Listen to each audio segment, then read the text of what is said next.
Primeros funerales de algunas de las víctimas de la tragedia de Adamuz. Las familias que ya han podido despedir a los suyos fueron de las primeras en confirmar su fallecimiento.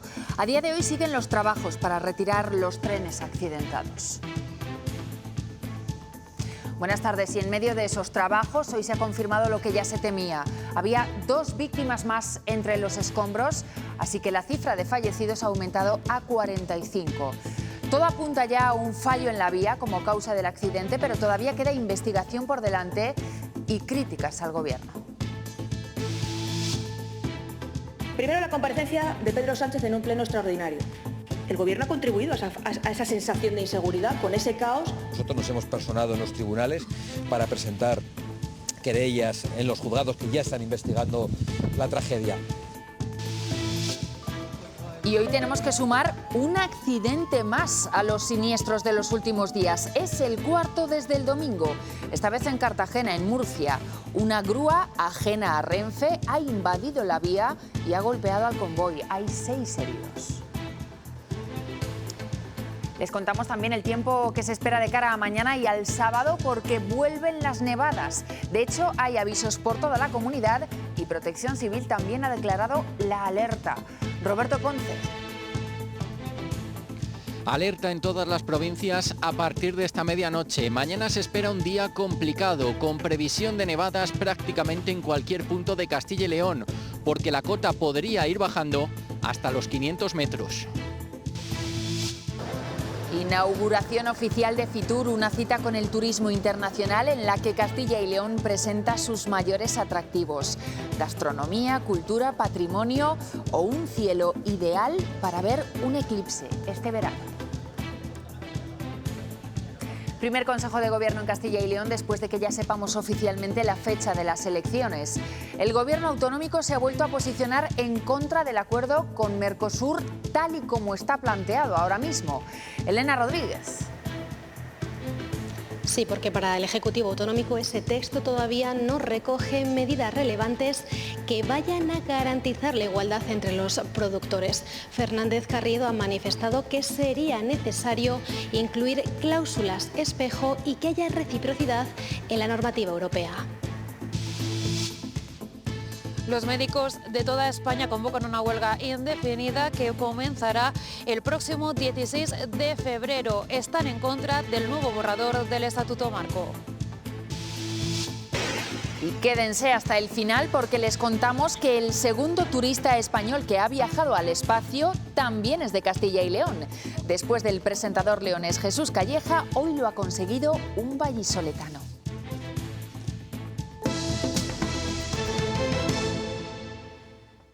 Cuatro días después de la tragedia, sigue abierta la investigación para saber qué pasó exactamente en Adamuz y siguen los trabajos para retirar los trenes del lugar del accidente.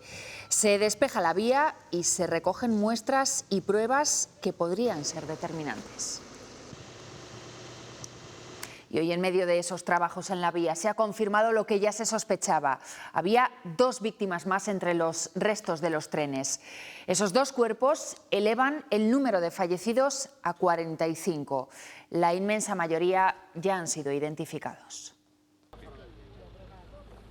Hasta las 2 de esta tarde ya han sido identificados 43 de los 45 fallecidos en el accidente de Adamuz. 40 son españoles y 3 de ellas extranjeras. Mujeres.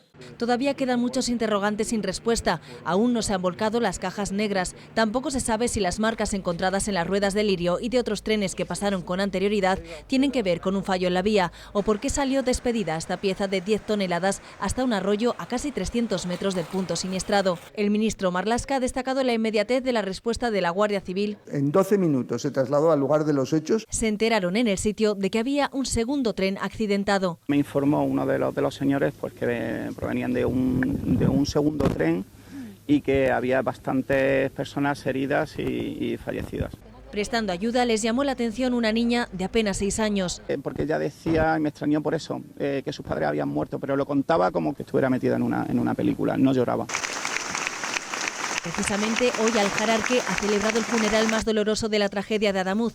4 coches fúnebres, 4 miembros de una misma familia, en la que solo Cristina, de 6 años, logró sobrevivir. La buena noticia la daba Boro, el perro de Ana. Prometo que la voy a cuidar un montón, ¿vale? Ha aparecido tras 4 días deambulando por Sierra Morena.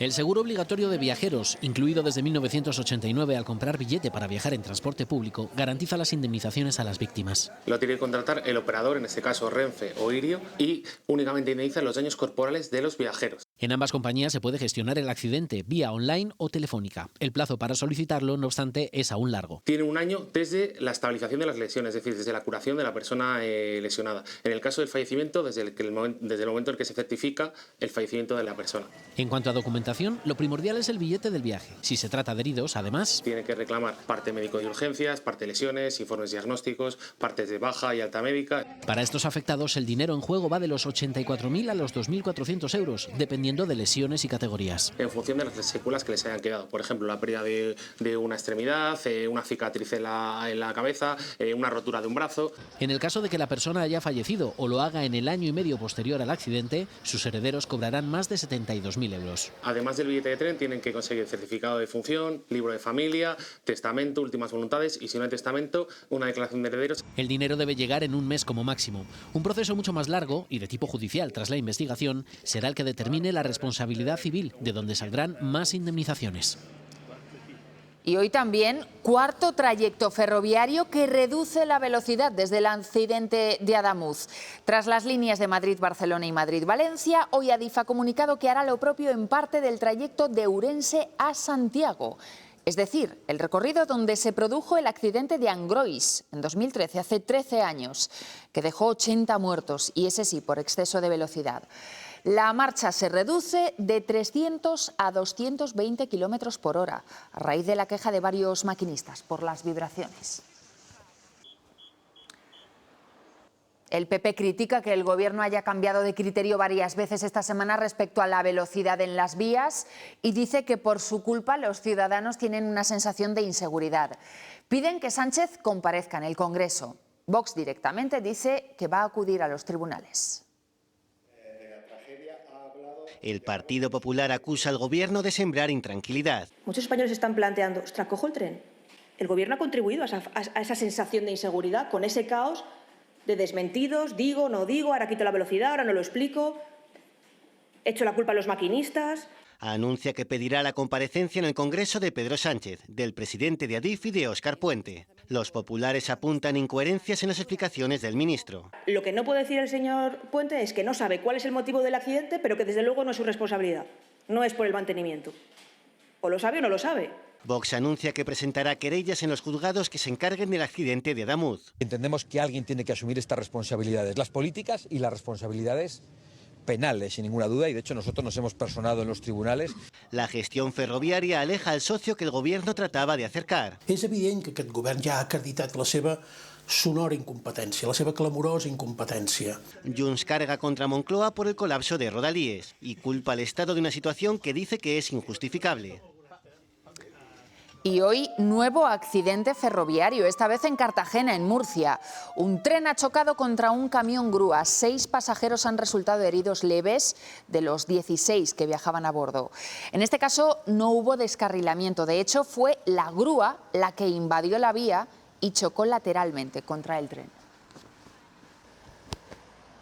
Se ha colisionado con un vehículo que hacía una tarea de mantenimiento de cable eléctrico de una pick-up que se encontraba en el lateral y que, bueno, pues, no ha percibido que se aproximaba al tren y al subir la cesta, con la mala fortuna de que ha impactado con el lateral del tren.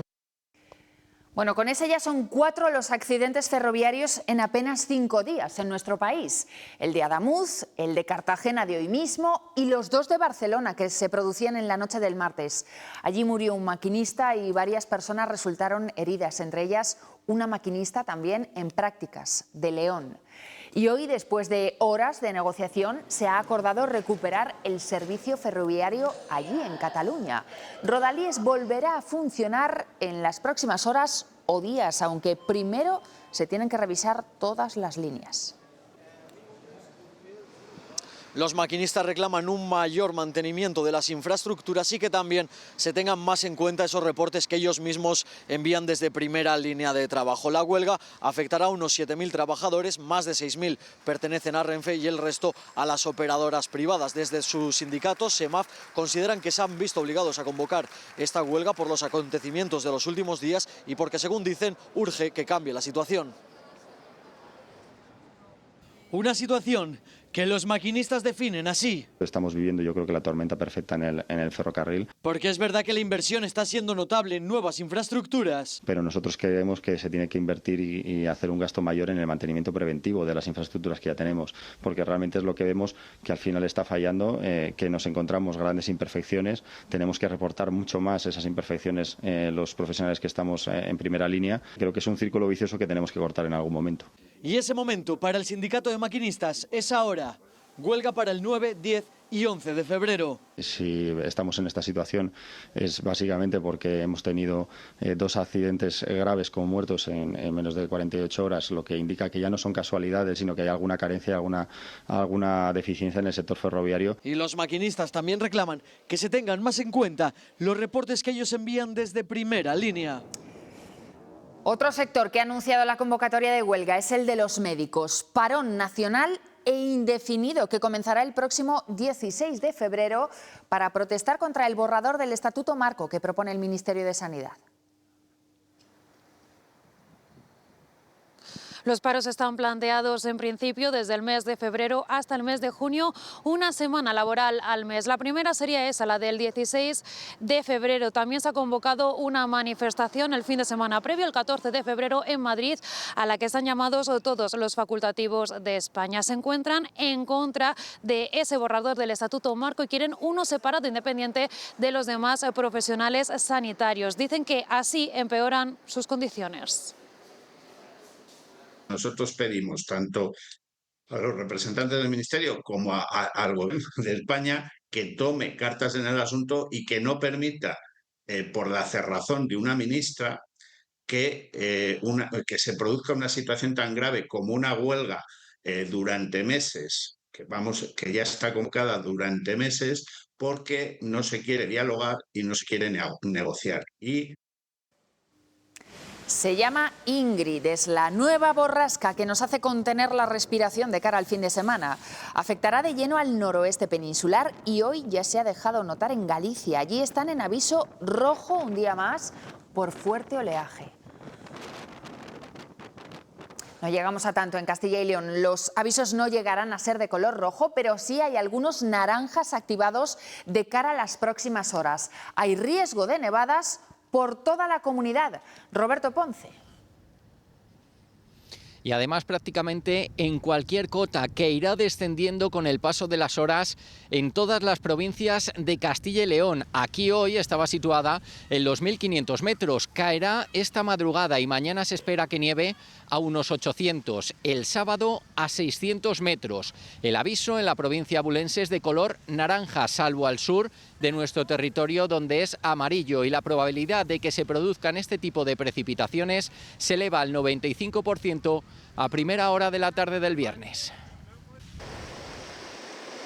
Avisos naranjas también activados en toda la provincia de León, incluida la comarca del Bierzo, estarán vigentes desde esta medianoche durante todo el viernes por nevadas que podrían superar los 5 centímetros de espesor. Hay un 100% de probabilidad de precipitaciones y todo dependerá de cuánto baje la temperatura para ver si es lluvia o es nieve. Esta madrugada la mínima será de 1 grado bajo cero y la máxima no superará los 5 grados.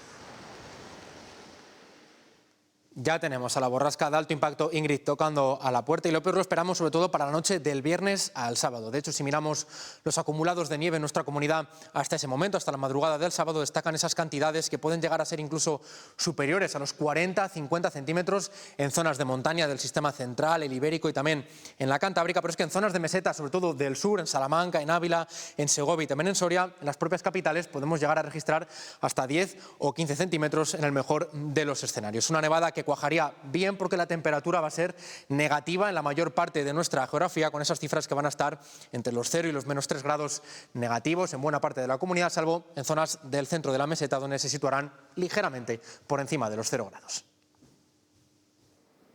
En la provincia de Segovia el aviso también es naranja, aunque no en todas las zonas. Aquí en la capital es amarillo porque no se espera que las mínimas bajen de 0 grados mañana viernes. Aún así, la cota provincial de nieve se sitúa en los 800 metros de altitud y la temperatura caerá bruscamente. Para la noche del viernes al sábado se esperan valores que se desplomen hasta los 5 bajo cero. Unas nevadas que también pueden aparecer durante la jornada del sábado. De hecho, si miramos también el mapa probabilístico, vemos que en buena parte de la comunidad estamos en torno al 80-90% de probabilidades de ver nevar. Desciende un poquito esa probabilidad durante el sábado en zonas del oeste de Zamora y el sur de León, pero aún así sigue siendo una probabilidad bastante alta. Eso sí, el domingo cambiamos completamente de tercio. Esas precipitaciones se desplazan hacia la mitad oriental. Tan solo nevará en zonas del sistema ibérico y fíjense en las temperaturas máximas que vuelven a superar los 10 grados en Zamora o en Salamanca, con 11 en ambos casos, y también las temperaturas mínimas volveríamos a estar por encima de los 0 grados en las 9 capitales de provincia. En el mercado de abastos de Palencia temen la llegada de estos episodios de frío porque no tienen calefacción y la temperatura que hay dentro es realmente baja. Esta semana, por ejemplo, ha habido días de 4 grados en el interior. Comerciantes y compradores están hartos. Bajan las temperaturas y ese frío se nota especialmente en espacios como este, la Plaza de Abastos de Palencia, donde se ha instalado un nuevo sistema de calefacción por aerotermia, sustituyendo a las calderas de gas. El problema es que no está bien dimensionado y no da la temperatura suficiente. Hace mucho frío y lo notan tanto los clientes como los comerciantes. Hace mucho frío. Hace frío. Estamos aquí con abrigo de invierno. Es que así no se puede trabajar. Es que hace muchísimo frío, muchísimo. Y estaremos pues como mucho a 8, por ahí andaremos, no más. Lo que hay que dar es una medalla a la gente que viene a comprar, porque sitio más desagradable en cuanto a temperatura. Sí que he notado frío, pero es que hace mucho frío aquí en Palencia. La Feria Internacional de Turismo Fitur abrió ayer sus puertas, pero la inauguración oficial ha sido hoy con la visita de los Reyes. En Madrid, más de 160 países exponen sus bondades y Castilla y León tiene un hueco entre los expositores. Este año la propuesta de nuestra comunidad está muy marcada por el eclipse del próximo mes de agosto, pero hay mucho más. Diego Cano. Oferta amplia y variada la que ha traído nuestra comunidad a esta edición de Fitur 2026, un turismo, el de Castilla y León, en el que prima la calidad, aseguraba el consejero de Cultura, Gonzalo Santonja. Patrimonio y cultura, áreas también importantes en nuestra oferta, como lo son la gastronomía, el turismo rural o el enoturismo, área en la que somos líderes a nivel nacional. Estos son algunos de los reclamos de nuestra comunidad para aquellos que quieran visitarla y pasen por este stand que estará operativo hasta este domingo. El turismo de Castilla y León es un turismo con mucha sensibilidad, un turismo con un poder adquisitivo alto. Los visitantes buscan calidad en nuestra tierra, donde destaca el inmenso patrimonio, la naturaleza y en los últimos años el buen vino. Nuestra riqueza etnogastronómica es verdaderamente sobresaliente. Tenemos 9 rutas del vino, además es muy singular y muy distinta. Conocer todo lo que hay detrás de una copa de vino, desde la tierra, desde el viticultor, desde aquel que trabaja la tierra y el terruño, hasta el que elabora en la bodega y cómo se disfruta en una mesa, en un restaurante. Castilla y León lidera el ranking nacional de enoturismo. En 2024 recibió 650.000 visitantes. Castilla y León es la comunidad con más rutas del vino de España, una de las más numerosas en cuanto a denominaciones de origen también. Somos líderes en enoturismo, en número de visitantes y en oferta enoturística. Y siempre acompañados de una rica gastronomía, porque conquistar por el estómago también es importante, y de eso en Castilla y León sabemos mucho. Hemos jugado un poco con los sabores, es decir, que en una misma tapa saques 3 sabores, 3 platos diferentes, 3 productos gastronómicos, entonces dices, bueno, pues esto no es normal, ¿no? Tesoros que esconde la comunidad en un territorio que se presenta en Fitur como el escogido por el cielo. Y también este mediodía la Junta de Castilla y León presentaba Esperanza, una nueva exposición de las edades del hombre que acogerá Zamora en 2 sedes expositivas, la Catedral y la Iglesia de San Cipriano. Esperanza podrá disfrutarse, se puede ya disfrutar desde el pasado mes de octubre hasta el próximo mes de abril y acumula ya en torno a 60.000 visitantes, una enorme muestra de arte sacro y que contará esta exposición Esperanza con obras de artistas de talla mundial como Francisco de Goya Goya, El Greco o Pablo Picasso. También, como novedades de este año, podemos encontrar actividades como experiencias inmersivas o visitas nocturnas con música en directo. Es una de las grandes exposiciones de Edades del Hombre. Tiene una selección de piezas verdaderamente excepcional. Son 90 piezas, pero 90 piezas que todas tienen una contemplación detenida y gozosa. Hay obras extraordinarias y hay notables sorpresas. Está, por ejemplo, ese cuadrito pequeño de Pablo Picasso. En Fitur se ha hablado también de vivienda, el principal problema para los españoles y más aún para los jóvenes. Los precios tan disparados alejan a muchos extranjeros que querrían venir a estudiar a España. Y de seguir así, según el estudio presentado hoy, supondría un golpe tremendo para la economía. La vivienda es uno de los factores principales para que un estudiante elija un país como destino. Para un 30% de ellos es una de sus mayores preocupaciones, según el último estudio de Spain Education Programs. La calidad de vida y la calidad de los estudios, ¿no? La calidad de la oferta académica, son ventajas que han hecho que siempre Europa sea de gran atractivo para estudiantes de todo el mundo. Y que los costes y la escasez, efectivamente, son una barrera. Un problema que afecta tanto a la captación como a la retención de estos jóvenes, quienes pueden convertirse en embajadores de nuestro país. Siempre vemos que luego ellos, estudiantes que están aquí, se enamoran de España, se enamoran de su cultura, quieren seguir viniendo, quieren seguir estudiando. Aunque vuelvan a su país, luego mantienen relaciones personales y profesionales en muchas ocasiones. Durante el curso académico 2022-2023, más de 160.000 estudiantes internacionales se matricularon en alguna universidad española para cursar una titulación completa. El crecimiento de estudiantes internacionales en España pues está en general la media alrededor de un 5% anual, pero ese 5% anual, si perdemos la ventaja competitiva de nuestra relación calidad-precio, lo vamos a perder. Para evitar esa pérdida, las autoras del estudio insisten en la importancia de la inversión en alojamiento a través de alianzas público-privadas. Ya saben que el acuerdo entre la Unión Europea y Mercosur se paralizó ayer en el Parlamento Europeo para llevarlo ante el tribunal y hoy desde el Gobierno de Castilla y León han insistido en que el pacto no les convence porque no garantiza la igualdad. El presidente de la Junta en su cuenta de X ha pedido que no se aplique si no hay reciprocidad. Elena. Sí, el portavoz Fernández Carriedo ha aseverado que el Ejecutivo Autonómico va a seguir estando al lado de los agricultores y de los ganaderos. En esa línea, la Junta va a mantener como hoja de ruta el acuerdo alcanzado con las OPAs durante el último Consejo Regional Agrario. Un acuerdo basado en 7 puntos y cuya prioridad pasa por la necesidad de incluir y garantizar las cláusulas espejo y que haya reciprocidad en la normativa europea. Todavía faltaría, lógicamente, y es lo que vamos a intentar defender como Junta de Castilla y León, cuestiones muy importantes en el ámbito de la reciprocidad, de la cláusula de salvaguarda, de las garantías que tengamos que ofrecer a agricultores y ganaderos respecto de las aplicaciones y también de cuáles son los instrumentos de control, tanto en fronteras como en origen. Lo que quieren los agricultores y lo que quiere la Junta de Castilla y León, lo que quieren también los ganaderos, es que la competencia se produzca en condiciones de igualdad. La postura de la Junta coincide con la de Núñez Feijóo. En redes sociales, el presidente del PP pide al Gobierno y a la Comisión Europea que no se aplique el libre comercio con Mercosur hasta que haya garantías para el campo español. Esta reclamación de Feijóo choca con la posición del Partido Popular Europeo, que piden que se aplique de manera inmediata el Pacto de Mercosur.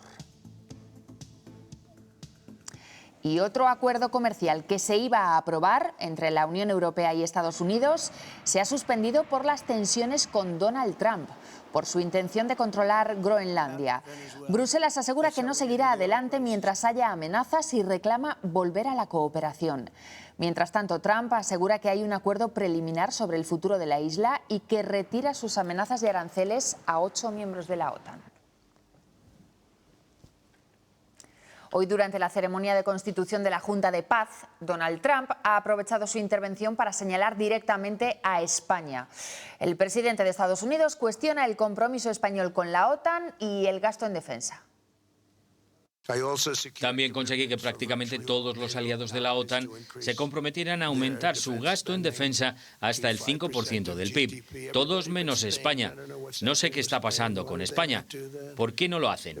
Supongo que quieren que les salga todo gratis. No sé por qué. Vamos a tener que hablar con España.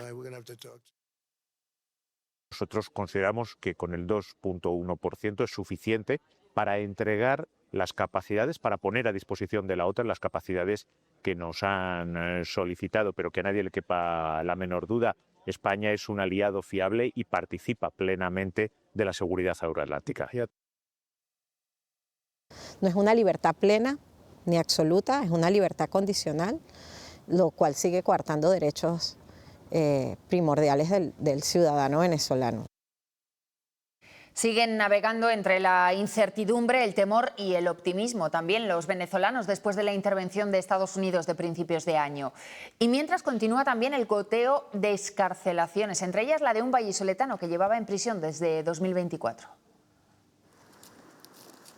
Familiares y amigos del médico vallisoletano de 67 años, Jorge Yéspica, llevaban más de un año luchando por su libertad. El 1 de noviembre del 2024 se llevaron al doctor Jorge Yéspica después de una cirugía donde trajo vida al mundo. Nacido en Valladolid, se trasladó con sus padres a Venezuela. Allí estudió medicina ginecobstetra y desarrolló su carrera. Pero el pensar diferente le llevó a Tocorón, una de las cárceles más peligrosas del país. Todo el delito del doctor Jorge Yéspica, levantar la voz por los derechos humanos de los demás y tener una foto con María Corina Machado. Este martes salió de prisión, así lo celebró el propio alcalde de Valladolid, X. Todavía quedan más de 700 presos políticos. Tan solo se ha liberado una quinta parte. Los venezolanos denuncian que las excarcelaciones a cuentagotas no están suponiendo una libertad total. Los están excarcelando con condiciones especiales, incluso no pueden dar entrevistas, porque van a ser coartados o tienen el riesgo de volver a ser encarcelados. Advierten de que la represión chavista continúa. Ellos siguen con el miedo porque las bases que te deben garantizar la seguridad, pues no están limpias todavía. Aún así son optimistas. Vemos una esperanza y una lucecita al final del túnel. Piensan que a medio largo plazo volverá la esperada normalidad democrática a su país. En Irán, estas últimas semanas han sido especialmente sangrientas por las protestas ciudadanas. El régimen cifra el número de muertos en algo más de 3.000, pero hay varias organizaciones internacionales que creen que son muchos más. Los ayatolás se instalaron en el poder en el 79, después de derrocar al Shah, y muchos iraníes huyeron entonces. En Castilla y León, a día de hoy, hay un centenar. Said se marchó de Irán con la llegada de los ayatolás hace más de 40 años. Entonces había libertad, todo menos libertad política. Pero con esta gente no hay nada.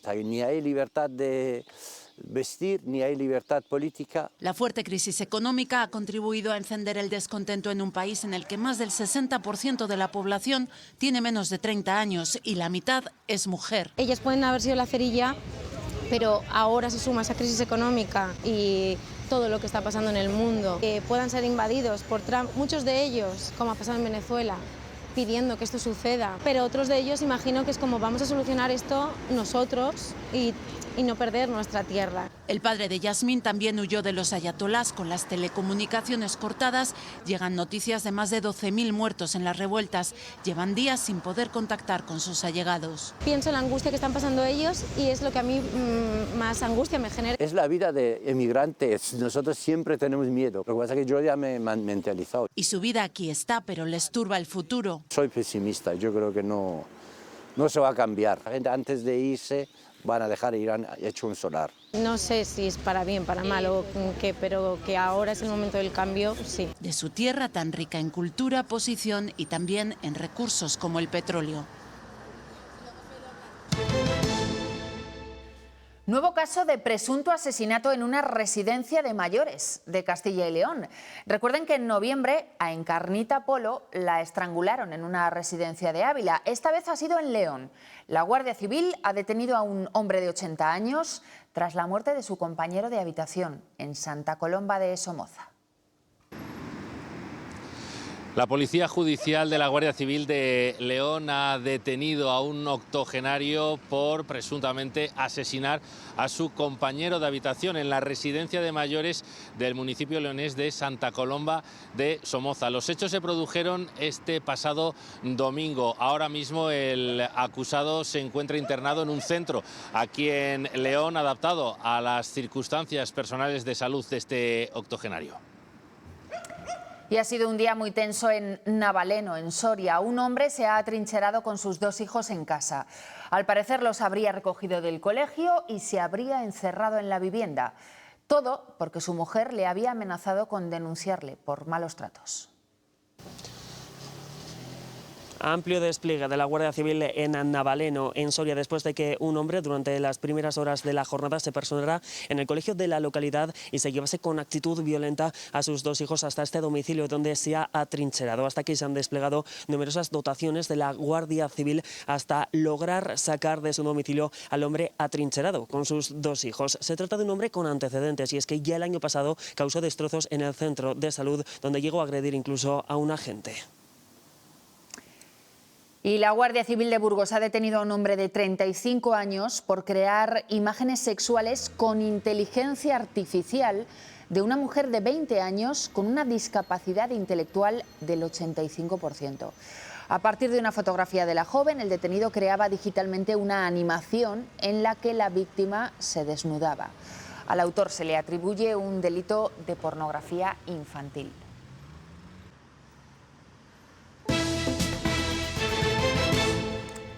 Solo ha habido 2 españoles que han llegado al espacio sin ser astronautas. Son turistas que se han subido en la nave de la compañía aeroespacial de Jeff Bezos y ambos son de Castilla y León. El primero en cruzar esa frontera fue el presentador leonés Jesús Calleja y hoy lo ha hecho un empresario vallisoletano. Les contamos cómo ha sido su viaje. Era el momento exacto del despegue. Desde el Launch Site 1 y a las 5:26 hora peninsular, despegaba el cohete New Shepard. Engine back to full throttle. Chamber pressures look good. En su interior un total de 6 tripulantes a bordo, uno de ellos Alberto Gutiérrez, el vallisoletano fundador de la plataforma Civitatis. Capsule apogee at 300. Se convierte así en el 4º español en viajar al espacio. El viaje ha durado 10 minutos y 15 segundos. Durante este tiempo los tripulantes han experimentado un breve periodo de ingravidez. Incluso llegan a contemplar la Tierra desde el espacio. La cápsula sube 75 kilómetros y posteriormente esa cápsula es la que se separa para continuar hasta el borde de la atmósfera, mientras el propulsor vuelve a la Tierra de forma controlada. Así ha sido la experiencia espacial en la que se supera la línea de Kármán y a la que de momento muy pocos tienen acceso.